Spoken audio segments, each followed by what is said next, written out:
Ramai tanya Maira, aloe vera gel ni selamat ke untuk minum? Sebenarnya aloe vera gel ni ditanam dan dituai oleh syarikat Forever Living sendiri dan dibutuhkan dalam botol kuning ni. Mereka tidak menggunakan sebarang racun semasa proses menanam tumbuhan aloe vera gel ni.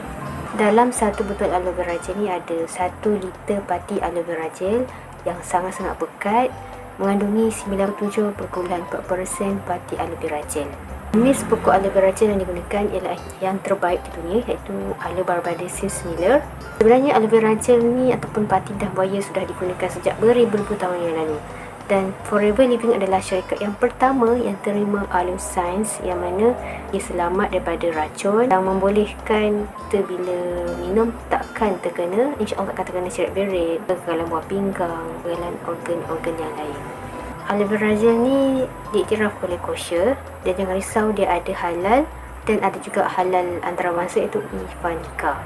Dan dia telah melepasi FDA di 170 buah negara. Produk aloe vera gel ni pun melepasi juga KKM. Pastikan dapatkan aloe vera gel daripada ejen yang sah supaya kita dapat free consultation, dan kalau produk tu expired ke, rosak ke, kita boleh pulangkan balik. Yang pasti jangan beli daripada beg kuning ke beg oren ke, sebab itu tak dijamin tahap keselamatan suatu produk. Nak dapat free aloe vera gel, jangan lupa daftar RM90 yuran keahlian tanpa ada bayaran tahunan. Cuba bayar dalam video. Assalamualaikum.